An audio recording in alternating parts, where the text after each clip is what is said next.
Hello everyone, and welcome to a brand new series from Experience Kills, where I'm tentatively calling Next. Ooh, enigmatic. This is an episode 0, but it's an episode 0 for a couple of reasons, because we're doing a new type of show which is going to be focused entirely on the next generation of gaming consoles and games, and gaming hardware in general, so I'm not counting out the new PC graphics cards as well. But while I'm testing that out, I'm also testing out a new member of the team. And he is a good friend of mine. He's a huge Magic the Gathering player and fan as well, but don't hold that against him. He does like video games as well. And his name is Rob, and he's joining us here for the very first time to talk about all the awesome Xbox news. Rob, how you doing, man? Hello everyone, it's good to be here. It's good to be able to talk about video games, and not just Magic the Gathering, which is how I spend a fairly large portion of my time. Like I said, you know, try not to hold it against you. I mean, the audience here is pretty open-minded. I imagine there's at least one other Magic player out there amongst our subscribers and stuff. You know, I've had a lot of experience. In a previous life, I may have managed a comic book shop, so I had a lot of exposure to Magic the Gathering players. So, you know, some good, some bad, you know. I know it's a popular hobby. It's not as cool as video games, though, is it? I would probably have to agree with you there. Now, video game Magic, that's where you hit the next level. There's like there's a few options in that regard, isn't there? Like Arena is one of them, yeah? Is that right? Yeah, Arena is certainly their most current one, the most up-to-date one, focusing on sort of the sets of the moment, which they push microtransactions very hard through. I tend to prefer some of their classic stuff, though, where it was self-contained campaigns and story-driven stuff rather than live person-to-person driven stuff, which was blast from the past. Jewels of the Planeswalkers games, if you ever heard of those. Yeah, there is a been bell. around on consoles for a long time. I still have them all. At one point, I forget which one it was. It was like Magic 2017, Magic 2018, something like that, one of their video game ones. And I did it for review, and they provided me with the equivalent of like £20,000 worth of microtransactions, so I could basically buy every single set of cards in completion at that time. And then I think I looked at it like for about 10 minutes and was like, no, but thanks, but no. That sounds like Magic Jewels. It's something that at the time they said, we will support this forever. 4 years later, we're discontinuing this. Yeah. So you are involved with, help run, you do editing and technical stuff for Magic the Gathering YouTube channel, yeah? Go ahead, Yes, pimp that shit. Do it. I will definitely do a shameless plug. YouTube channel is EDH for Fun. There is the variant Magic the Gathering playstyle called Commander. 4 of us, we sit down on Tabletop Simulator, and we use a variety of mods and brew decks and play them against each other. We have a point system that goes across the weeks, and we try and one-up each other. Occasionally try and save each other, because there's an incentive for trying to save each other. And try to stick to themes and that sort of thing. The episode most recently recorded, we did a Scrabble-themed episode where we each got 5 letters, and we could only use cards beginning with those letters in our decks, which is a fun, interesting deck-building challenge to go around. One of our next ones is budget, so everything has to cost $50 or less. So some advanced level stuff going on here, man. Holy crap. Yes, it has. It's been really good fun. We're on our 2nd season. It's definitely worth a watch. The videos are very long, quite podcast worthy, really. Tabletop Sim gives us a lot of freedom because we can use whatever cards we want. We don't have to worry about the costs, as some cards can be very expensive. So, I mean, something I did notice from checking out your channel is that, you know, you guys have a fairly complicated setup of, you know, various things and inputs and videos and stuff coming into the thing. And that's something I can appreciate right now after, as you maybe noticed, if you're watching this on YouTube, you know, you can see us now. This is the first time since we relaunched this Experience Kills there, we've been able to effectively have a video element to the podcast where we'll be able to sit and talk to you guys and engage with you face to face, because of the difficulties of setting that up. and I've sat down finally, and hopefully this is working. You know, a bit of OBS, bit of Discord going on here, and fingers crossed the audio quality is decent enough. One of the nice things when we were audio only, it gave me a lot more freedom to tweak and edit the audio and to really make that quality sort of audio production. But you know, there are trade-offs at play here. We're going to see how this goes. Like I said, this is an episode 0, and before we get into the reason this is, you know, Experience Kills next, we're going to be talking about Xbox predominantly here on the show, and then we're going to touch on a game as well at the end. I really want to know from Rob, you know, I know you're a big gamer, Rob. We talk about gaming all the time outside of this, which is why I asked you to join me on this. So what are your like top 3 games, the games that were like most influential in your life? Maybe not your all-time favorites, but like the ones that, you know, made you realize you love this medium. And I'm going to immediately backtrack on the Xbox predominant chat there and go for my first game being Pokemon and the franchise. The first console I ever got was a Game Boy Color. I don't have the exact Game Boy Color, but I have a replica of it. I rebought it a few years ago at a convention. And the first game I got and played for it was Pokemon Gold. And that set me down the route of video games. It started with the Game Boy, it escalated to a PS2, and it escalated to a 360. And here I am planning on buying a Series X when it comes out. I have all the major consoles. It's turned into a bit of an addiction, but we only talk about the good sides of that one. But yeah, Pokemon is my original gaming franchise. It's where I started. It's how I began, essentially. How I began. I like that. The origin story of Rob. It would be that. Yeah, that's good. I mean, I came. You see, I'm a bit older than you, Rob, and I kind of I appreciate the love of Pokemon. Saying that, my wife's hugely into Pokemon. It just never. Back then, I wasn't a console gamer. I was a PC gamer. Weirdly, I started on really into PC. I came from the Commodore 64 and then basically went straight into PCs after that. Like, you know, early PC gamer. So I kind of missed a lot of those seminal experiences, especially on Nintendo consoles. I you know, if anybody who knows this channel knows, I have no affinity, for example, to the 3D platformer. I can't really get on with any of them. They don't entertain me, and it's like people find that's weird because at that time I was playing RTSs on PC. You know, so it's like and flight simulators and stuff like that. So I just wasn't playing those types of games. So I came to console gaming kind of late. What got me into console gaming, which is why I'm really excited about the news we're going to talk about, was Xbox. So I came on board day one with an original Xbox and Halo and Project Gotham Racing, and since that day I have been what I would consider a gamer. So that's what made me a gamer, and that was kind of my late teens, to be honest, was where I came into it. So a bit later than a lot of people, but yeah, I missed out, and I've gone back and I've dabbled. You know, and you got to have, you know, got to be aware of the history and the importance of these titles. That's for sure. But yeah, I never connected with Pokemon. Any others you wanted to mention? Any other big franchises or genres or stuff? And there's really very much a big one that I know is very dear to your heart as well, and very dear to mine. It begins with a D. It is, of course, Destiny. Absolutely. I managed to get hold of Destiny 1 a week before it officially released. A shop that I lived near in a previous life was stocking it early. I bought it on the spot. I did not stop playing it for the next 6 weeks. You actually, I think that's interesting, because one of my claims to fame on Destiny 1 was I was one of the first in the world to max level, right? And I think that's you must have beaten me. I've never met anybody that could have beaten me. I got it early, but I didn't get it a week early. So I mean, that's crazy, man. Nice. I was very lucky. I'm convinced that shop were doing something not legit by having the game out that early.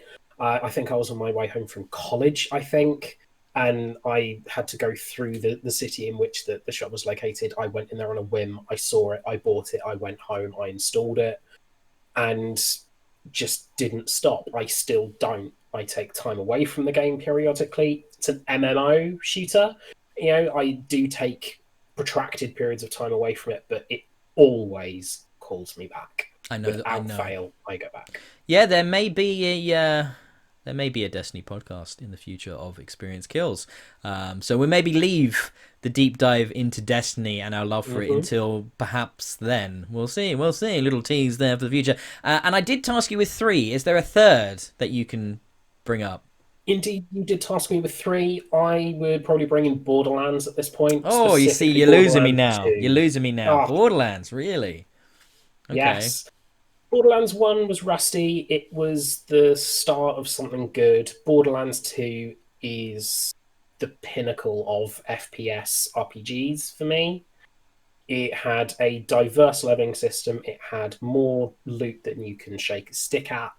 It had the ability to either just go for randomness or to grind for exactly what you wanted. It had a diverse range of characters. It had a compelling storyline, and it had one of the best pieces of DLC I think I've ever played in my gaming life, You're going to being say Tiny Tiny Tina's freaking Assault on Tina. Dragons. Of course, I'm going to say Tiny Tina's Assault on Dragon's Keep. Jesus Christ. It is the best piece of DLC that I've played. It's the best piece of DLC on 360 for certain. Other genres, I can probably hear the comment section typing out things like Witcher 3, Blood and Wine. I can hear the keys already Mass Effect 2, being typed Mass out. Effect 2, Lair of the Shadow Broker, anyone? I mean, like, what are you talking Exactly. about? Tiny Tina, Jesus Christ. Cliche the game. I mean, oh my I lord. had a insane amount of fun with that game. Borderlands 3 is good. It hasn't captured the magic of the original, but that's something we can talk about another time in massive detail. Well, thank you for joining me, Rob, but I think we're going to have to cut this short now because that last answer was just wrong.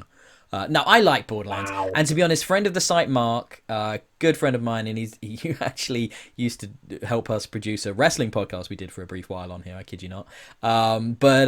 Yeah, he's a massive Borderlands fan as well, and I had a blast playing that in co-op, Borderlands 2 specifically with him and some other friends, and that was the best. That was great. I had a great time with that game.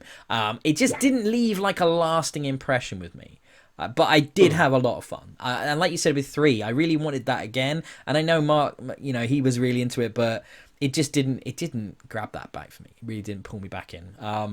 But no, that's anything else you wanted to touch upon about games and stuff, Rob, or should we move into the exciting news of the week? I have many more games I can reel off and talk about that I have played to death over my gaming career. I tend to obsess over games for a couple of months at a time, play nothing else to exclusion, and then move on to the next thing, unless it's something like Destiny, where I'm assuming that phase will end at some point in 2040. But yeah, I reckon we should move on to the next step. So let's move on to the news. This is so exciting, mate. I'm so hyped. Finally, we have dates and we have price points, and we even had new hardware announcements this week. It's been crazy in the Xbox land. So let's start off with what started as a leak like overnight in the US. It came out on a couple of things like Brad Sams and Microsoft Central. They leaked it, and when those guys leak that shit, it's legit. So they came out with the price points for the X, but most importantly, they announced basically the Series S was a real thing, and then Microsoft confirmed it shortly afterwards when they woke up to the news and basically were like, yeah, fair play, you got us there. We were going to do it. I don't know if you saw, Phil Spencer commented it was going to be next week, the announcement, but let's just roll all this stuff because why pretend? Let's do it. You appear to have rumbled our surprise. We'll just tell you now. So specificity, Series S, which is this incredible sort of mid-step evolution of the Xbox, the smallest ever Xbox, is coming out, and it's basically the main thing that makes it an S rather than the S is that it's half the SSD size, and it's got a fairly substantial GPU cutback over what's in the Series X. We don't really know where it's going to sit right now. We've got some developers like id saying it might not actually be better than the current the current X that we have here with the Xbox One X. But I don't think that's probably right. I think this is going to be a more powerful machine than what we've got. But when they announced the sort of the terafloppage, which is one of those things that is a term that only became a term around the announcement of the Xbox One X when they started talking about teraflops, and I don't think they've ever talked about teraflops before that, and now it's a thing and everybody's like, oh, it's got less teraflops, and I don't think it's necessarily going to underperform where the X is at right now. I really want to see what it can do to optimize games on a 1080p screen with the massive improvements in the RAM that are in there, with the improved CPU that's in there, and with most importantly that SSD, which is still going to hugely improve your load times with their their new architecture that they're coming, and that's coming out at the most insane price point, mate. This new console is going to be $249.99 in the UK. I couldn't believe it. I couldn't believe it. It's an insanely reasonable price for a brand new console. I had no doubt that the Series S was going to be a thing. For me, it strikes very hardly at it being a first console. So perhaps aimed more at a market where it's mainly going to be for, well, it can only be for downloaded games, but maybe online games, things like Fortnite, things like Warzone, things where people can turn around and just download them onto the console, and that's what the owners of that console are mainly playing. It isn't where you go to play the cutting edge of the next step of gaming. That's totally going to be the Series X. That is where that sort of gaming belongs. But the Series S has its place as, I hesitate to say, but almost kiddie's first console. It's perhaps more aimed at the Fortnite players who play the shit out of Fortnite all day, all night, and it's the perfectly price-pointed console for them. It's leveled up. It's the next step up from where the Xbox One is, but it's not at the point where it's got all that terafloppage, possibly my favourite word ever, that it needs to run something like Control with the upgraded visuals, something like The Witcher 3 with the upgraded visuals, as we know we're getting an updated version of that, and all the next-gen things like Valhalla and everything else. Yeah, it's going. I'm really curious to see, because obviously right now what we have, for example, is if you're running a 1X on a 4K screen, you get the 4K textures, right? So it downloads it. Yeah. For example, we'll be talking about it more later, but Marvel's Avengers was about 50 gig on the X on my 1080p screen, and about 75 gig on my X against my 4K screen. So you're talking about 25 gigs of extra. So that stuff isn't going to be something you see on the new Series S. And by the way, talking about all this stuff, I hate the names. I really hate the names, Rob. It's so difficult to talk about without getting confused. It is the hardest thing. Like, it's doing my nut, mate, right now. I can't wait to just let this generation go away and have this new stuff. I still have a bee in my bonnet about the Xbox One X not being called the Xbox Scorpio. I have an Xbox Scorpio edition sat on my shelf over there. Yep. That's how I play games. That's got a cool name. It goes back to the Natal and the Kinect. Project Natal was significantly more interesting of a name than Kinect, because you're not connecting to anything, you're moving around in the space. I think it's the difference between the developers that come up with these code names and then the marketing team that comes up with how they want to sell stuff. Yeah. And I think it says a lot, doesn't it? Once it goes through marketing, everything gets homogenized and the edges get shaved down into a place where it's quite like, oh, okay. I mean, because I think, talking about the branding and talking about the look of this, we just talked about the S. Let's quickly touch on the X. $449 announced, price point same day as the S. The day is November 10th, right? So we have that now, and we're going to be able to pre-order from September 22nd. I know I'll be doing that date right then, straight away. Can't wait. I'll be up till midnight, hoping I can do it straight away. Exactly. But I think you look at that hardware design, and you look at the way the boxes look. It is some of the strongest console design I've ever seen. I'm absolutely, I love it. I mean, you compare it to like the busy, kind of like overthought look of the PS5, and there's a simplicity to it. And I honestly, I'm considering buying both. I'm considering the X for my living room with the 4K TV, and the S for upstairs in my office on my 1080p set. I really am, just because the price points are so good. You were telling me you were mentally budgeting for like 600 plus at one point. Yeah. Is what you were expecting for the X. I mean, to go in at $450, this is some aggressive, competitive pricing. And now, well, what does Sony do now? I mean, like, they're going to go under? I was expecting an announcement.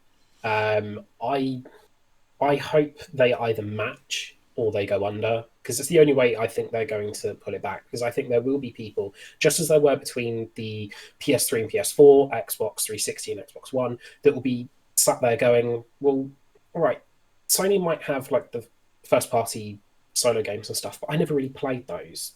I might jump ship over there because like Game Pass, I never actually have to buy a game. I can just pay 11 quid a month and like get all the games. Things like that. The software as a service concept, I think, might win them quite a lot of customers back, especially as it's transferable to PC as well, which benefits someone like myself who has a gaming rig that I'm literally on now. I think it might end up being quite close. I don't know. I'm amazed that they've put a price point out that's only £100 more than the Xbox One when it launched, and that came with a Kinect in the box as well, and that was 349 when it came out, I believe. I no, it was 430. Was it 430? 42999. Yeah. I think Interesting. it may have dropped relatively quick because it Yeah. didn't sell. But when it came out, it was I want to say 42999. It was a weird. I think that's right because it's stuck in my head because I It bought was it at definitely launch. something 30. Yeah. 'Cause I worked the launch when I was at university. I worked the launch for the PS4 and the Xbox One in a previous life. And it's even more interesting that they've gone to a price point so close. And you're right. You're a PC gamer, right? You look at what's in that box. In balance, yeah. Yeah, but you look at what's in that box is what I'm saying. You know tech, right? You let's say Yeah. without giving anything away, you work in IT. You understand tech. You know the specs. You get it. You read that shit. You understand it. The stuff in that box is ridiculous for that price.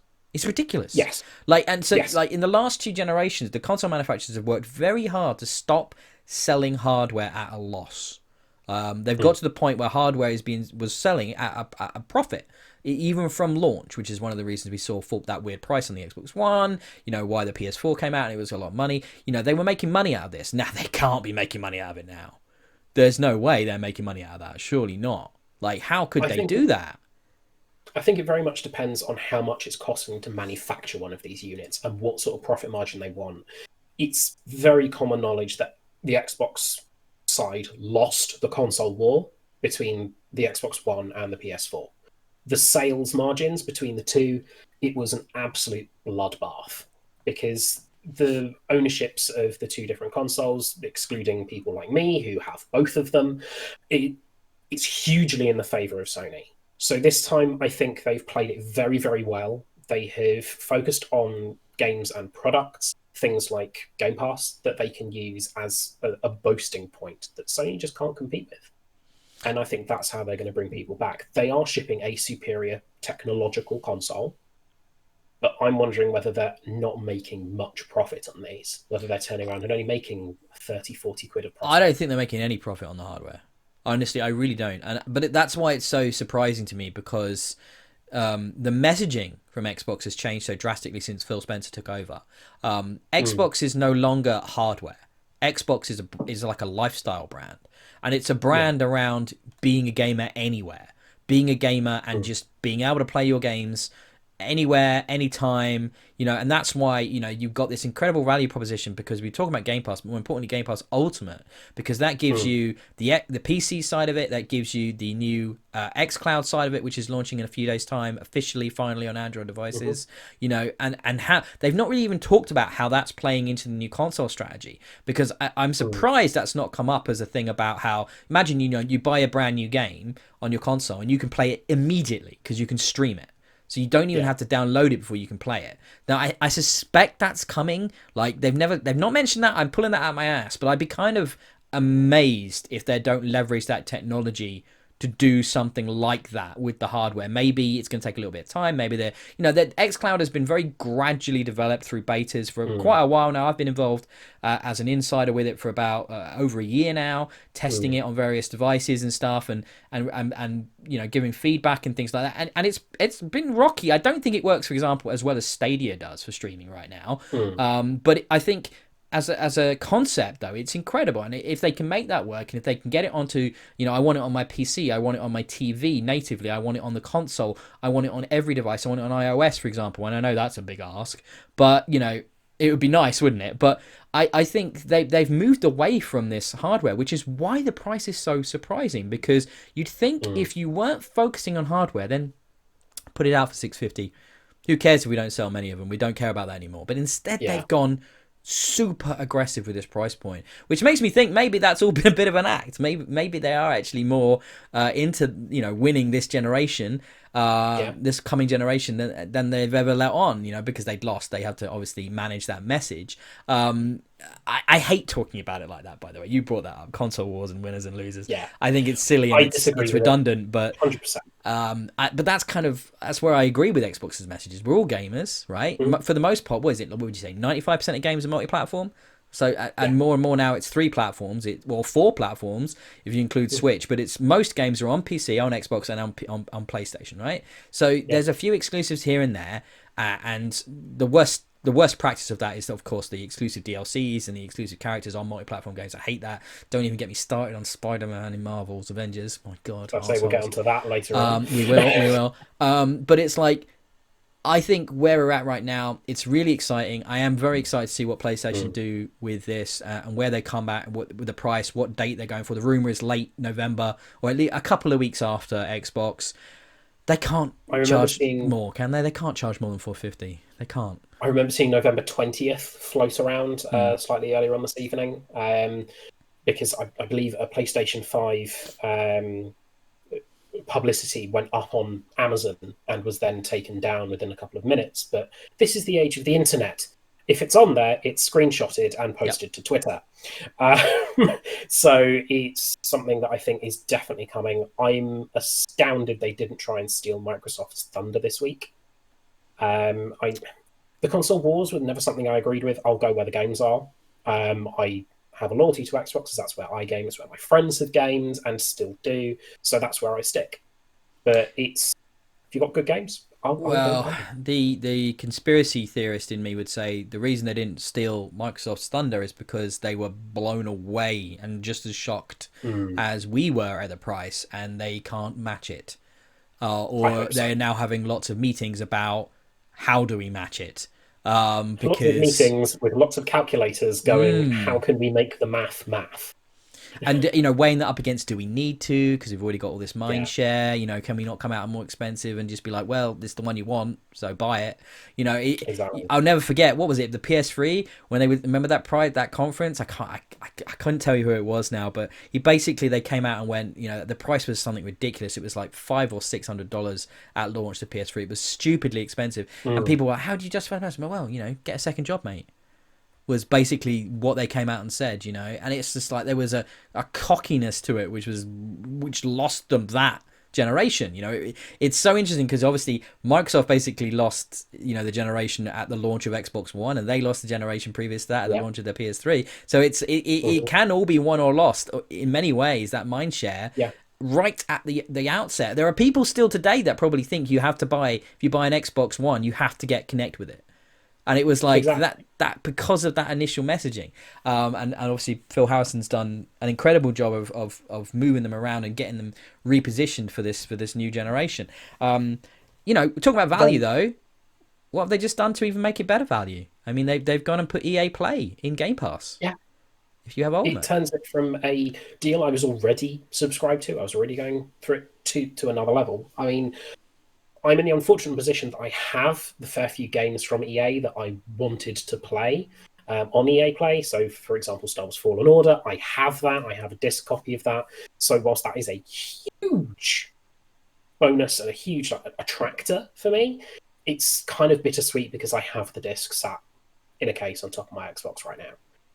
But there are even older games like Alice Madness Returns, a fantastic game. That's on EA Play. That's available on the Xbox One. That's going to be something I definitely play through. You've got Shadows of the Damned, even launch titles like Dragon Age Inquisition, and all of its DLC are also available on there. And I think that's one of the big things as well. There are no pay gates to being able to access the entire content because you get access to the DLC as well. And I think that's a big shout out to my favourite and kind of most underrated things on EA Play. It's the Dead Space trilogy. I was scared you were going to say Peggle for a moment there. I mean, Peggle's freaking good too, by the way. It really is. It's super fun. But no, the Dead Space trilogy, which was missed by a lot of people in the last generation, that and going forwards, right? What are we getting with the Series X? We're getting sort of huge abilities to up-res, and I believe they're going to make HDR using some kind of black magic. They're going to have HDR supporting all the back catalogue of games. Yeah. Everything will have HDR. I don't know how they're going to do it. Yes. It's like I don't either. I remember that watching the video they showed of Fusion Frenzy when they announced this feature. I was like, how is this possible? How are you making this game look this good? This, after how many years? 15 years? It's incredible. But yeah, Dead Space, man. Have you ever played the Dead Space games? I have not. I missed out on them. Well, there you go. That's what day one. As soon as it's coming in this holiday. We don't have an exact date on the EA Play inclusion into this, but this holiday, so November time, around the console launch, I suspect. Probably. Dead Space, mate. Couldn't recommend it enough. Like I reviewed the first game. I remember playing the third game in co-op. The second game is one of the scariest things I've ever played, but also like great action as well. Honestly, Dead Space, 100%. That's what you got to do. I've heard good things. I think when Dead Space was in its sort of heyday, I just wasn't into that sort of game. Now is different. Now I would give them a fair shout. I would give them a go. So it's definitely a list of games that I'm going to add. I do have a list of games as long as my arm to play through, so it may get added to a list. But yeah, don't even get done. I don't even want to talk about the size of my library on Xbox. It's upsetting in a good way. It's a first world problem, isn't it? It's a ridiculous thing to complain about, but yes. What's that choice paralysis? Yeah, I feel it every day. Let's move on to a couple. So I just go back to Destiny, which the new expansion comes out on launch day. I'm just going to grind like strikes for 4 hours and do like 12 of them that I've done a million times already because it's fun. I love it. Anyway. It's the safe space. Exactly. Let's talk about a couple of other things. So Assassin's Creed Valhalla, which originally had a slightly later release date the following week, has now had its release date pushed forward to coincide with the Series X and Series S launch on the 10th. So that's going to be out there and then. And if you bought it already or pre-ordered it, that version, that is one purchase for all. That's another great thing about a lot of the titles here on Xbox, where you buy it on any generation and it will work across all your hardware. All the way back to the original Xbox One launch console, all the way up to your Series X. You'll be able to play your Assassin's Creed Valhalla on that. They've also announced in a related news that the new Watch Dogs, again, that's coming out a few weeks earlier than that, at the end of October, but that will be supported as well onto the Series S and X as well at launch. So that's really good news. I'm very excited about AC Valhalla. We've got some other bits and pieces for Ubisoft news coming up later on, which we'll touch upon when we get there, but that's really good to know. Gears Tactics, which was long rumoured to be coming to console, is officially going to be coming at launch on November 10 onto Series S and X as well. I played that a bit on PC, really enjoyed it. Basically, XCOM Gears works surprisingly well. My PC did not do it very good justice, I have to admit. So I'm really looking forward to playing that on console. That looks a lot of fun. Dirt 5 is going to be out at launch as well on S and X. And obviously, if you are a subscriber to Experience Kills, I had a very early preview of that. I was able to play that early from the lovely guys at Codemasters. So had a great time playing the new Playgrounds mode on that game. And I do recommend checking it out. I mean, just from that really early, super early, if you think about playing that earlier this month, actually last month, it's mad to think I was able to get it. So I can only imagine how much better that's going to be when it's all fully polished for release. Great handling, proper good racing game if you like that simulation. But there's also this Playgrounds mode which brings a lot of fun. It's kind of like Mario Maker, Rob, but for a racing game. Ooh. It's really weird. Like you build these huge kind of like arenas, but you can like do all kinds of jumps and shit in it. And it's you have to check out the video when you get it. Sounds like Halo 3's Forge mode, but for cars. Yes, definitely. But the difference being, like Mario Maker, you have to like show you can beat it before you can upload it. So it's like, I can imagine there's gonna be some real fiendish stuff in that game, right? Really, really challenging. I'm liking the sound of that.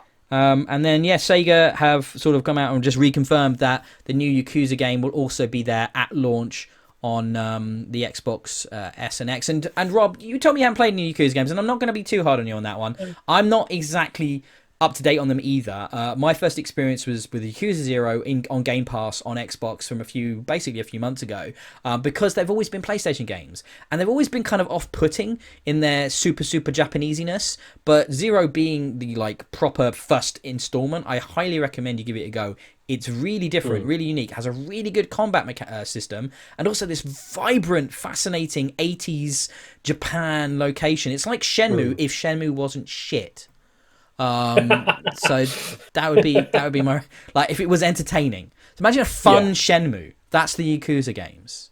Yeah, I think I'm going to be too busy in Assassin's Creed Valhalla or Watch Dogs next, or Beyond Light for Destiny 2. Beyond Light or Cyberpunk, which is the week after. I'm probably the only person in the world into Cyberpunk, and I hate going to not buy Cyberpunk on release. I have a feeling I'm about to be disconnected. Ben has almost attacked me several times for my view on Cyberpunk. I would rather play Valhalla. I would rather play Beyond Light. I'm one of the few people in the world that didn't get on with The Witcher 3, but I love The Witcher 3. You can't see it. You might be able to see a little bit, but behind me up here, I have a painting on canvas of Geralt of Rivia.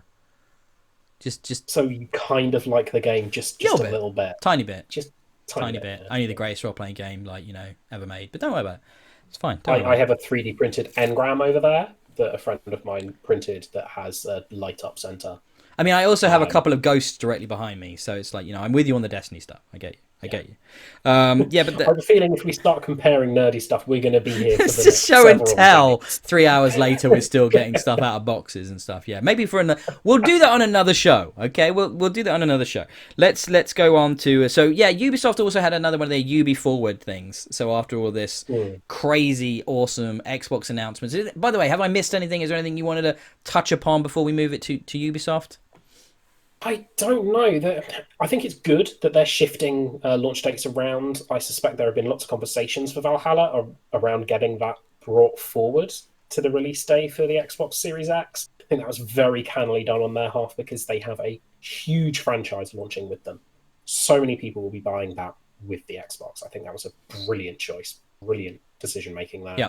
It's very good to see. We don't have a single focus coming out with the Series X. It's not one genre. We've got something covering pretty much every genre, which is quite nice there. You've got that balance. There's something for everyone. If you like races, you've got Dirt 5. You like tactic games, you've got Gears Tactics. You like stabbing people with a glorious beard, you've got Valhalla. Do you know what we're missing though, don't you? You know what we're missing? We're missing Halo? The first-person shooter. We're missing Halo. Yeah. And it's like, it's interesting because we've didn't do a podcast for that since that news. Are you a big Halo guy? I mean, I am. It's like a religion to me. It's like, oh my god, Halo! I love Halo so much, but I think I'm feeling less concerned about that delay now.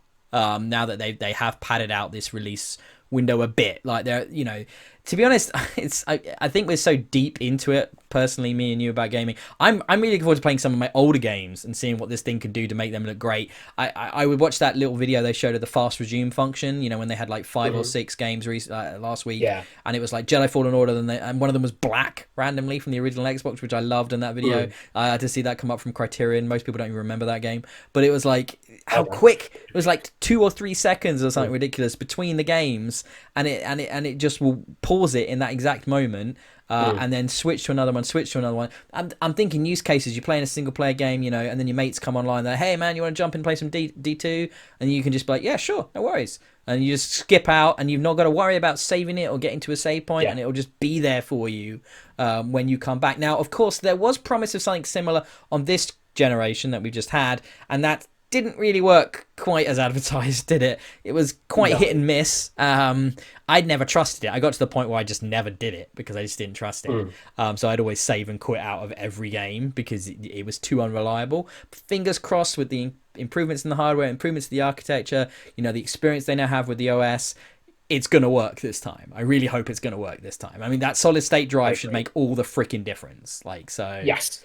It's that proprietary drive and that proprietary port as well for the expansion card, which is, of course, the storage How elephant much in will the it be? How room. much will it Yes, be? I think that is the next thing because it is essentially an auto buy on launch. If you have lots of games like I know I do, I know Ben does, you have to buy it because you're restricting yourself to the number of games you can play, especially big games like Valhalla and Dirt. They are not going to be small games. You've got a budget for at least 150 gigabytes per game, especially with all Easy. these 4K textures, Hmm. everything like that. They're going to be chunky things. Well, Destiny Look at 2 is 110 right now. So that's being like, shaved significantly though. oh, is That's it? being almost cut in half. That's being reduced. They're reducing that, are Yes, they? that's Oh, probably something to go more into on a Destiny podcast, but with sure. the Destiny content vault, all that sort of thing, that's why they're making these Oh, steps. okay. Okay. That's It's cool. very much something that I But can just work as an miracles out example, with I mean, Sharp. you know, you're seeing, you know, Mm, Red Dead's and Call of Duties as yeah. well, and they're all over 100 gig already. So you can Hmm. only imagine with the extra enhancements, you know, with Yeah. the ray tracing stuff. I don't know how big that stuff clocks in. I haven't got a flipping clue, mate. But you know, No. they're going to be pushing, you know, 4K 60 on everything. Mm, So you can only imagine that these file sizes are going to be right up there, aren't they? exactly. You've only got a finite amount of space. They've said you can put other external hard drives through USB ports on the back of the Series X, but you can't run new games off that. I believe, don't hold me to this, you can run old games off it. Yep. So Xbox One games Yep. or 360 back and pack games, you can run those off They there, won't work with which is good fast news resume for though, me. but you will be able to. Exactly. Yes. Which is absolutely fine with me. That's a happy trade-off because it means that you can focus on the internal storage space to have the Well, newer. I know I'm going to get very familiar with data management on this new console. So fingers crossed they Yes. have the OS in place to make that as easy as possible, because I will be flipping moving stuff in and out over and through from hard drives to the internal and blah blah blah. Oh, it's just goddamn, it's going to be a pain in the butt, isn't it? But It's going to be the hokey cokey of gaming. You know, put the left game in, put the right game out. I've That's what it's actually going to be. kind of in preparation for that been paring down my installed games recently on my current generation, and my external drives in, you know, I've actually emptied one drive thinking, you know, I'm just not going to want to daisy chain bloody drives again. I had two externals connected to one Xbox at one point. I'm just like, this isn't worth doing. It made updates and everything take forever as well, and just the library loading took forever. So I just like, no, I've yanked one out. I've cleared it down. I'm starting to pare it down. But yeah, it's going to be fun to see how that all works. But I don't. It's the excitement of being an early adopter. I love all that shit. Like, what kind of silly shit can I get out with my setup? I'm excited to try it. They for example, with this all in mind, they've just launched today into Alpha and Alpha Insiders in the that you can now log into more than one console concurrently, because of course in the past you log into one, it would boot you off the other, if you use the same profile. And now they've you know, with streaming and all of this, they're like, well, there's going to be a lot of use case for people being in multiple places. You can't play the same game in two places, but you know, you can access, you know, video and stuff like that, you know, and it won't kick you out, which is nice. So that's that. You know, they're looking at that sort of thing. But no, I think we need to move on because time is ticking. We want to keep this around the hour mark. So let's quickly touch on the UB Forward stuff that happened. So first of all, we had Eve came out just before the main presentation, did a little video. Hands up, mea culpa. We made some mistakes. Now this is all coming back to the frankly horrendous, not just accusations, but proven true situations where a lot of male senior members of staff abuse their positions of power, often marginalizing women, you know, sexual misconduct, just horrific, awful stuff. And it was heartbreaking to see this happening over the summer, because I always thought of Ubisoft as one of the good ones. You know, I always considered them progressive, you know, European.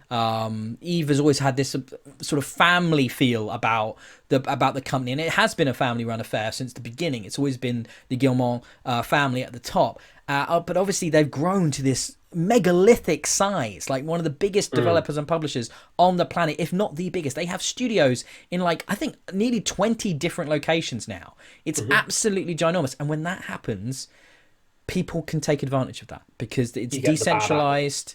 Yeah, it's decentralized, and these men, there's no excuse.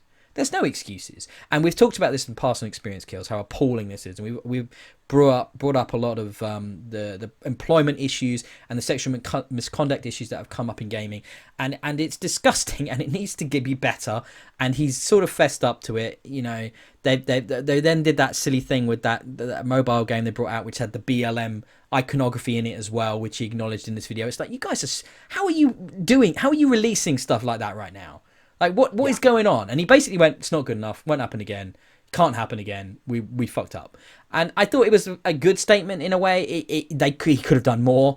I mean, let's be honest, those people that have had these accusations that have been proven true are no longer with the company. Those asses got fired, right? So in the summer, one of them, the main one, I can't remember his name, but he got kind of suspended for a while. But now he's been released. They're all gone. They fired these people. So fingers crossed. Like, one of them was the director behind Valhalla, for example, right at the top of Valhalla. He's gone, right? So it's like they have cleaned house. Fingers crossed. That means it's going to be a better working environment for everyone. And it wasn't just misconduct towards women. It was abuses of power across the whole system. They were ignoring people's suggestions. They were marginalizing people. You know, a lot has come out about how, you know, for the last few Assassin's Creed games, they wanted them to be the lead protagonists to be women, and they were just not allowed. They were just shot down repeatedly, which is why you had Alexios and Alexandra in Odyssey, for example. You know, so it was like, and you can totally see from the quality of the writing and the voice acting for the different characters, the female one was done so much better because that's the one the developers wanted to do. And it's like, for God's sake. So it's just, yeah, I'm glad it's kind of, there's a line under this, but my thinking is always, well, what's the next one going to be? You know, when's the next one? And it doesn't seem to stop, does it? I think they made 2 more executive positions that were focused around preventing this sort of thing and being more aware of these sorts of scenarios happening and that sort of thing, which is a good step forward. I would argue that in 2020, we shouldn't have to have that step forward. It should just be done. But there is always more work that can be done to prevent these things happening. It is unfortunately the case where you collect a large portion of humans in one place, there will be 1 or 2 who don't have the same moral code as the vast majority of us. And that is frustrating and saddening. And I hope that Ubisoft stick true to it. And this is the last time Eve is having to make one of those statements. Having to make 2 concurrent fuck-ups in 2 different ways in such a rapid succession is not a good look. And I'm hoping this is the last one for a long time that they have to make. Well, that's the thing, isn't it? Yeah, you're right. There will always be shit people, right? So what you have to make sure you have is a corporate culture that doesn't enable them. That when they are discovered to be shit people, they are kicked the fuck out or re-educated to the point where they are no longer shit people. Like, you can try one, but if it doesn't work, kick them. Like, you can't tolerate it, especially, you know, what's meant to be a creative medium that creates joy and inclusivity for millions of people. You know, they always put that stuff at the front of their games, especially the Assassin's Creed games. You know, it's the disclaimer about, you know, multiple faiths, genders, orientation have made this game. You know, we're trying to represent something here for everyone, and it's to have stuff like that come out, you're like, oh, Ubisoft, I'm just disappointed, like really disappointed. Not angry, we're just I am angry too, but it's like, but you know, this is a YouTube channel run predominantly, well, I say predominantly, entirely by white dudes of a certain age. So it's like, I guess we could be more inclusive too, couldn't we? I mean, there you go. So it's, you know, it's one of those things, isn't it? We shouldn't get too much on our high horses, but hopefully we're the better white dudes of a certain age. You know, that's what we certainly try to be, don't we, Rob? So there you go. Right. Definitely. Let's move on from that, and let's move on to Prince of Persia's back. I don't know, man. Did you play Sands of Time? Did you have fond memories of Sands of Time from back in the day? I think I played it once, but it speaks to me of a bigger problem which gets my goat. Oh, yeah? Why aren't we doing something new and different? Why are we remaking something that made money 20 years ago or 10 years ago, however long it was? Why aren't we trying to do a new franchise, a new story, something different, something progressive? Why are we going back to old ground again? Well, they even made a point in... I don't know if... Did you watch the Ubiplay presentation, or did you just watch the trailer? I've just watched the trailer. I've not gone around to watch the whole presentation. In the presentation, they make a point of saying, this is the first ever remake from Ubisoft. Which I thought was curious. Like, I thought about it and I went, oh, yeah, I guess it is. Yeah, okay. I didn't think it looked that great, honestly. It looked okay. It looked a bit Yeah. dated already in the character models, I Mm. thought. It's certainly a step up from, like, it was a PS2 original Xbox era game. So it's a step up, don't get me wrong. That's not hard. No, it's a pretty low bar. But Yeah. but it didn't look amazing. Like, it's not like character models on par with most of the current generation of games that you see, from Ubisoft, not just from other studios. Exactly. They made a big point as well in the presentation of stressing that there's a development team working on this in India. So it's like they had a real kind of like personal connection to the project because, of course, where it's set, Prince of Persia, of course, that makes sense. Which I thought was nice, but I had to ask myself how much of that was just pandering and how much of that's reality. I don't know, because Ubisoft is this huge global enterprise. Yeah, I mean, it's a good game. It's got great mechanics. It was really inventive at the time. It was the progenitor to the Assassin's Creed games. Basically, they wouldn't have existed without the Prince of Persia games. I don't know if I'm excited to play it. It's coming out pretty soon. I believe it was like January or February, I think they said in the video. I think so. Okay, cool. Okay, that's kind of all I've got on that. Of all the games to remake, that's probably one of the better ones to choose to do, because I know it was very, very fondly reviewed. It's hugely popular. So if they were going to pick a game to remake, I think they've picked the right one to do that with. Well, the thing that bums me out, right? I was just playing Ghost Recon Breakpoint just today, actually, randomly. Went back to it because they've added the squad mates back into the game, which should have been there from the beginning. But anyway, squad mates, they're now. And I noticed there'd been an event, like a DLC event that had happened while I wasn't playing the game. And that was Sam Fisher in Third Echelon. And I'm like, God damn it, just give me a freaking Splinter Cell game. He's going to be in Rainbow Six as well now. And I'm like, just give me the Splinter Cell game. I mean, I know it won't be Michael Ironside anymore, and that bums me out because his performance for that character was brilliant. But I always liked Splinter Cell more than Metal Gear, for example. So just they were so good on the original Xbox. Those games were, I believe, they were exclusives as well to Xbox, and they were fantastic games. And just bring that back. I care about that more than Prince of Persia personally. But there you go. I've never been one for stealth. I'm more of the view that if I kill everyone, there is no one to tell the others that something happened. That's usually the strategy I go down. So stealth games aren't really Scorched my Earth. forte. I mean, that works. That works. Yeah, sure. I go off on a tangent there, but yeah, bring Sam Fisher back. I'm just saying, Splinter Cell. Yeah, please. Vote for me. The final kind of thing I wanted to touch on from Ubisoft is this new open world game, which had been teased, I believe, from E3, and then there was. Do you remember they accidentally leaked the demo onto Stadia, like a few months ago? Did you remember hearing about that, Rob? To leak it onto it was Stadia. Yeah, I know, it was so random. But they've kind of renamed the game a bit. It's called Immortals Phoenix Rising now, or Phoenix Rising, I believe they're calling it. But it looks like Phoenix to me. But anyway, I got. It looked cool, like super stylized. Like, it felt like it would have been inspired by a couple of things. Like, it felt like it had been inspired by the second big chunk of DLC from Assassin's Creed Odyssey. So the stuff in the gods stuff, and then Breath of the Wild. Like, they'd mashed up Odyssey meets Zelda. Yeah, they'd mashed up that kind of that setting of the Greek mythology with a stylized open world from Breath of the Wild and gone, that looks fun, and I agree. It's coming out in December, which isn't a terrible time. I mean, by then I may have finished AC Valhalla and Cyberpunk, though I'm guessing probably not, but we'll see. But there's not a lot of games traditionally in December, are there? So if there's a quiet month, it might work out like as an around Christmas game. It looked like they're trying to bring some humor to it as well. They talked about in their presentation. There's going to be narration from Zeus, and it's meant to be a bit tongue-in-cheek and a bit funny. I like the fact that it's a fully customizable character. I like the look of the powers. I like the mobility look great with the gliding and all of that. The proof will be in the pudding, won't it? Though, will it bring enough fresh? Because, for example, I'm totally burnt out right now on Far Cry games, for example, and I hope they take a. I'm not interested in the one next year at all at the moment, so we'll have to see what that's going to be like. Whereas I am excited for more AC. So I it kind of swings around about for me, isn't it? But you kind of need to balance your open world games, because if you take on too many at once, you burn out. And I that's my favorite genre of game, probably, isn't it? Is the open world action RPG.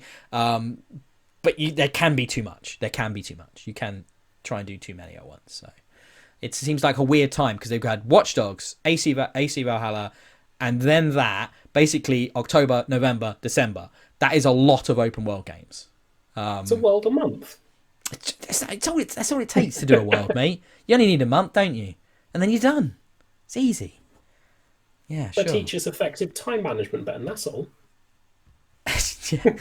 So before we get onto our little game discussion, we want to talk about a game for a bit at the end here. I don't really want to bring this down, but I've got to bring it down a bit. Oh, god damn it, 505 Games, Remedy, and Control. What are you doing, guys? What are you doing? Like, you hear all this EA, you know, they've got limited windows when you can upgrade to next gen, but, you know, free. Ubisoft basically just saying, yep, it'll work on whatever, free upgrades. Woo! 2K, there's some like limited window stuff as well, and a little bit of weirdness about you have to buy the special edition, therefore you have to pay about £10 extra to get the upgrade and stuff. But, you know, it's a reasonable cost. But 505 and Control, in their infinite wisdom, and I haven't talked about this on a podcast yet, but they decided to release this Ultimate Edition of Control, and that's the only edition that you can get the upgrade of Control on the new console hardware, be it the Series XS or the PS5. Now, the reason that stinks doubly right now is that this edition has just come out on Xbox and PS4, and it includes everything that the Season Pass included. And by everything, I mean, it's exactly the frickin' same. And I've already bought that game and that Season Pass, and now they're asking me to spend £35 on something I already own just so I can play it on this Series X. That sucks balls. And I am very angry about that, and I've actually told that to Remedy, and I've told that to 505 on social media. I don't normally do that. I'm normally a very positive guy about gaming, very chill. But no, this sucks because I was an advocate for that game. Like a proper shouting to anybody who would listen how amazing Control is. Like really going for it. And I feel like they've betrayed me.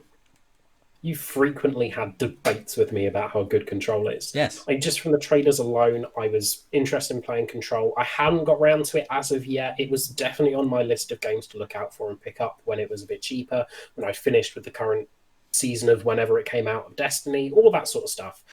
I wanted to play it. It looks interesting. It looks different and fresh. It's amazing. And then 505 do this. And it puts me off. As a consumer, it just makes me not want to touch it because I don't want to support that sort of concept, because I think they came out and justified it that there was processing time and there was a time investment in having to make it available for the Series X, and that sort of thing's how they're justifying the cost.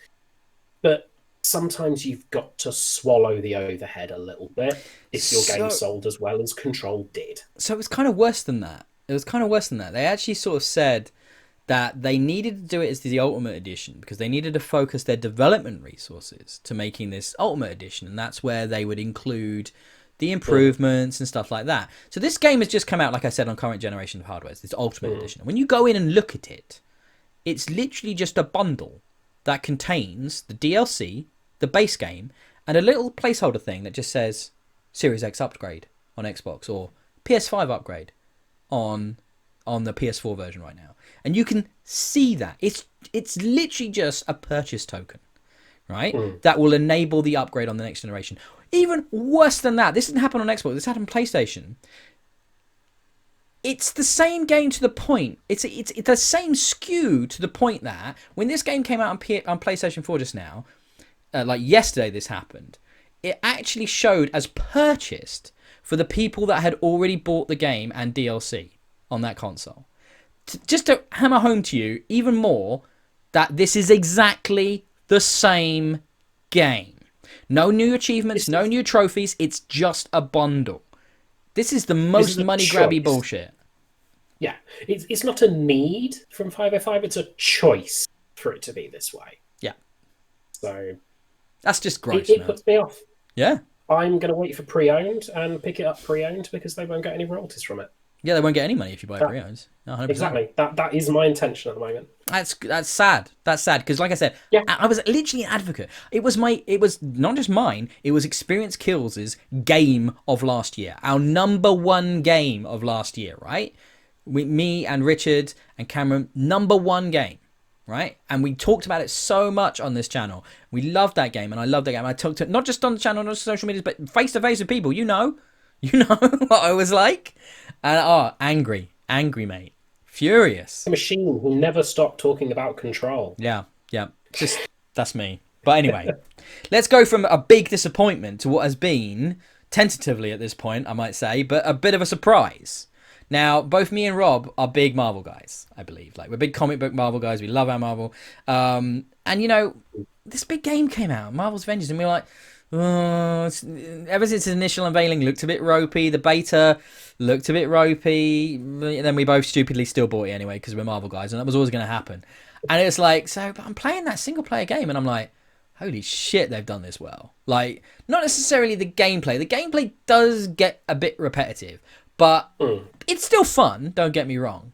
But man, the characterization, it's like, yeah, they didn't need to look like their MCU counterparts because these are very different takes on these characters. Like, I really, really, really enjoy, for example, the Tony Stark in this. He's nowhere near as, like, in-your-face snarky as Robert Downey Jr.'s Tony Stark. He's much more like a broken man. They're all in this place where they're all broken and depressed and separated, and then you've got this in through a character I would borderline say I despised prior to this game, which is Kamala Khan, who was literally introduced to the Marvel comic universe. This is while I was managing this comic book shop I mentioned earlier. She was literally introduced as a tick box exercise so that they could say we have a teen female Muslim character. She had literally nothing going for her when she was first brought into the comic book. She wasn't an Inhuman at that point.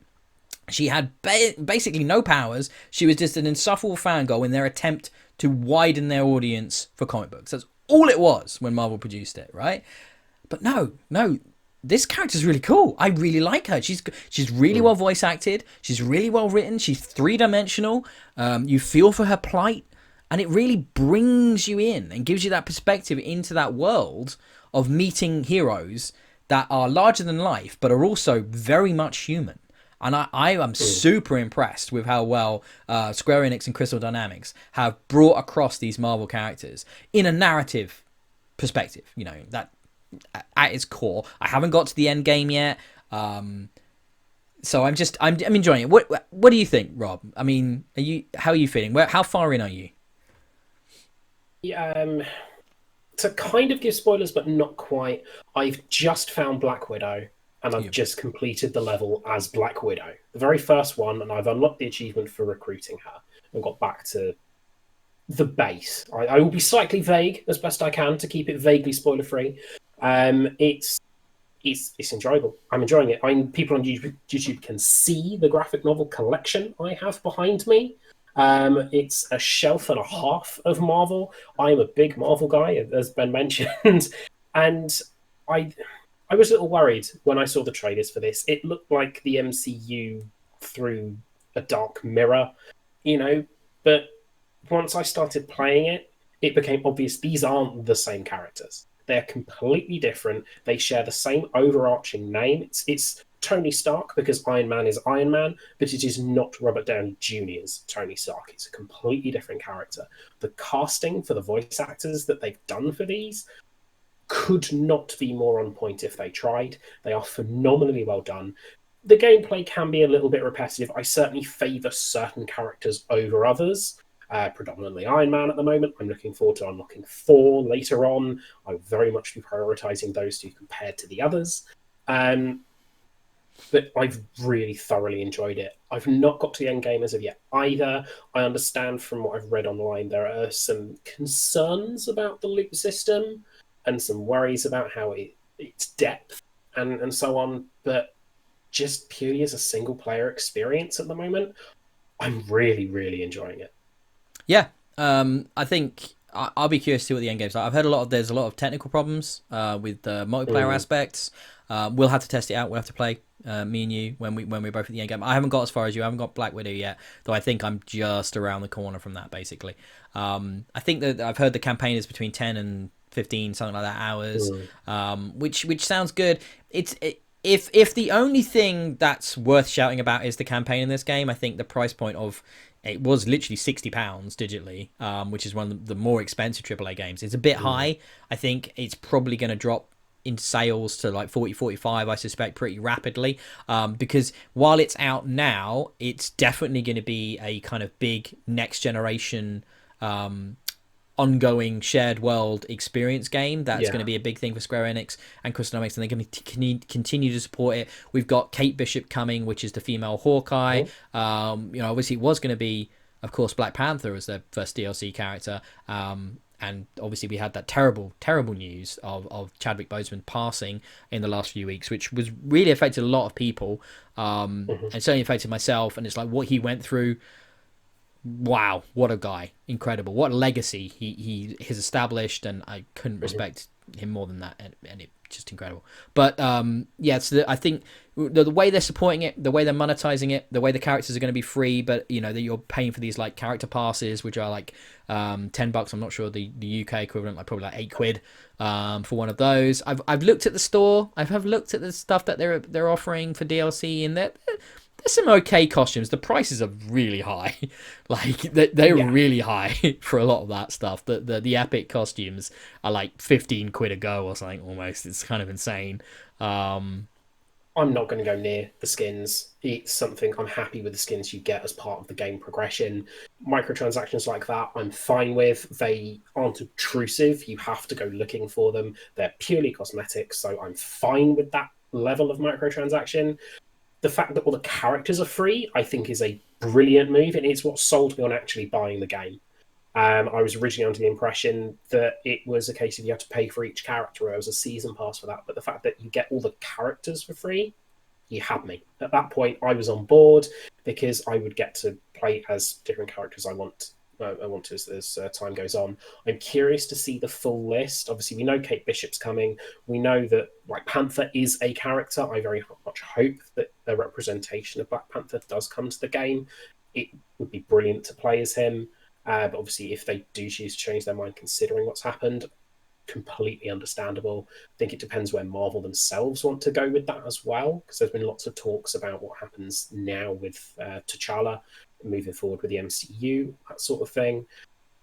It's proving to be an interesting game. If they set themselves up right and they run events well and they fix the problems they've got, they could be onto a huge winning franchise here.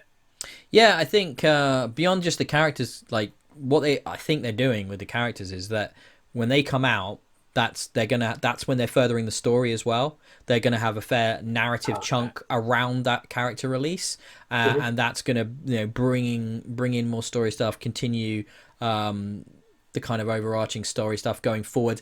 I don't know how that's gonna work, because my impression of the game is when you finish the campaign, that's kind of then pushed aside and done with, and then you have the Avengers Initiative thing, which is the ongoing stuff. So how the story will play out with the character DLC, whether or not that will just like give you a couple more missions to play in campaign, I really don't know. I'm very curious to see how that works, and I really hope they put a lot of effort into it. The trailer they showed for the Kate Bishop one looked interesting, because it's like seems to imply that Clint has gone evil and is working with AIM, and that's all kind of like, ooh, okay, that's different. I don't really believe it, because he's Hawkeye and he's not gonna be evil, and I hope we get Pizza Dog. That's what I'm saying. We need some Pizza Dog. Do you know what that is, Rob? Have you ever read any Hawkeye comics? That reference has passed me by. You should read some. The Matt Fraction David Arger run on Hawkeye is brilliant. It grounds the character. It's so funny. You get to meet Pizza Dog. The art's fantastic. Check it out. It's like there aren't many single comic just about Hawkeye and that are worth reading, but that is really, really good. It's funny stuff. I'm positive about this. I'm kind of like, I was surprised. Yeah, I like it. And I'll be curious to see what they do with the Series X versions and stuff, and if that like improves performance, because it is quite framey. There's some pretty long load times and stuff like that, and it'd be nice to see. Are you too bummed out about not having Spider-Man? I'm not feeling particularly bereft without him right now. It's kind of like Spider-Man's cool, and that Spider-Man game on PS4 is incredible, but I don't think he feels like he's going to be missing from this. To be honest. No, I agree. I think the game's definitely got a couple of performance issues. I've got the disc version as opposed to the digital version that you have for my Scorpio. It sounds like it's trying to take off frequently. I'm hoping the Series X does not do that, but if the console does have a hover mode, then that makes the price point even better. So it sounds like that on my Project Scorpio edition of my X. It doesn't sound like that on my Cyberpunk edition of my X. because one's a lot newer than the other one. So Yeah, you might want to be looking at your it's thermal paste there, Rob. probably actually. That means taking it apart. Oh joy. Probably not worth it at Um, this point. no, probably not. I'm looking forward to the rest of the cast. Missing Spider-Man. I'm not very sad about that. Spider-Man kind of only does one thing. I'm not sure whether they're gonna. Has there been a trailer? Is web slinging a thing that you can do through the environments? Because There's that not could been be anything yet. interesting. No. But the fact that it's an exclusive does rub me up the wrong way. I dislike exclusivity like that. Fine with something like the Spider-Man game being on PS4 on their own. That's fine. They have an exclusivity right for that. Perfectly fine. But DLC for a larger project belonging just to them, you're cutting off the gamer's access to spite your player base. That's what you're doing. But So it's one of those things where Sony has the exclusive, like yeah, not just for this game, but like they literally are the people that make the Spider-Man movies. It's like they own Spider-Man. They own his ass. Yeah. So it's like if they're gonna pull a shit move, it's gonna be in this game situation, isn't it? I mean, it's like, but exactly. it does seem to be the kind of the trend of Sony. Throwing their weight around with DLC exclusivity, locking that down. It's happened a lot this generation, and it's just anti-consumer, and it bums me out. It's just like, you know, you're just pissing people off. It's not worth it. But I think that brings us to the end of episode 0 of Experience Kills Next. How have you enjoyed yourself, Rob? It's been good. I will always take any excuse to talk about video games. There is plenty more to say.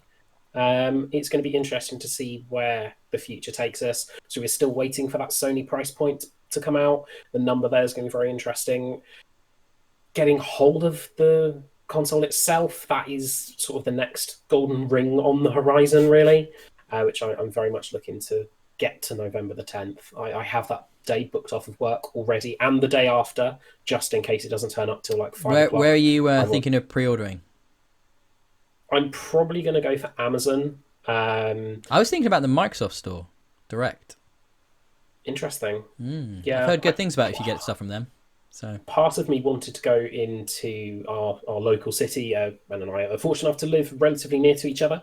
I was considering going into our local game store for a midnight release. Something if they're still open at the considering. time it comes out, yeah, that'd be nice. Yes, of course. 2020 is the year of curveballs, so we may be in another lockdown at that point. Who knows? How long's a piece of string? But we will have to see. I just meant if game was still operating as a business at that point, mate. Oh, I fair. But, I mean, it's interesting when you've worked for them. I worked for them back in the day, and when I worked for them many years ago, they were nearly going out of business. And I feel like every time anybody that I've ever spoken to they're always nearly going out of business. Like they're always on the cusp of going out of business. So it's just this constant threat for those poor guys, and I feel for them, the people that work there. But you know, a lot of good people work there, and a lot of passionate people. But yeah, man, I know what you mean. And so we're talking about that. I mean, I think we'll come back, the two of us, and do one for PlayStation's news when that happens. Definitely. When we get that, it might be next week. You never know. Fingers crossed. Yeah, it's got to be soon.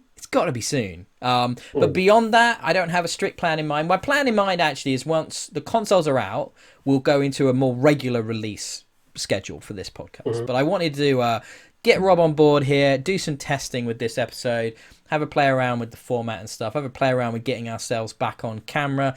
And so we'll be back. You know, I promise, guys, I know the biggest problem with podcasts is irregularity.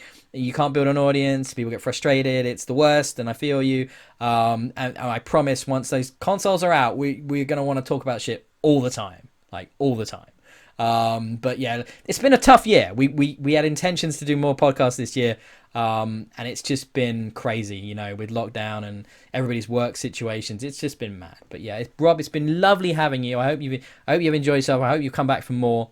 And we'll hopefully get, you know, Richard and Cameron involved as well, and we'll be able to do podcasts like this with the whole extended Experience Kills family, which would be wicked when we're all, you know, enjoying our new hardware and getting hyped for that. Because I know Richard certainly is, and he'll be buying his, you know, as well. I mean, Cameron's a PlayStation guy, so I don't know what he's going to do.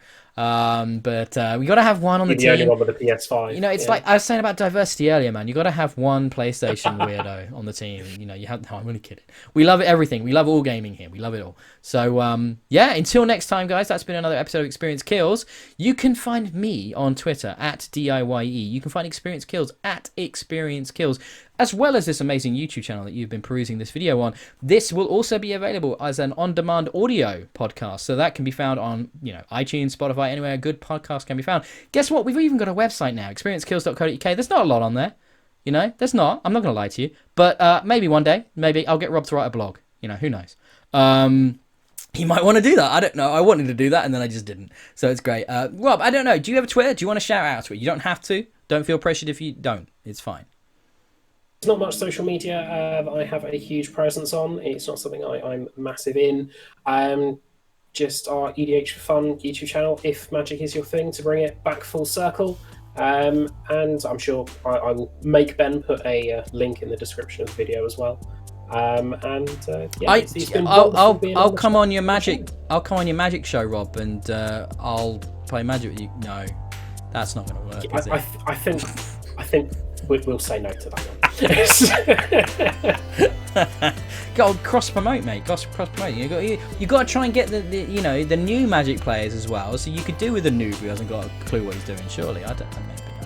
We call that easy prey. I mean, yes, that sounds like a great idea. Yeah.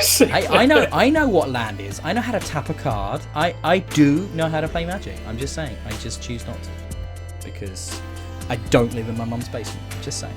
Oh snap! Until next time, have a lovely day, evening, wherever you may be. We'll be back to talk about more new, exciting video game news and announcements and games very soon. So until then, goodbye. Bye.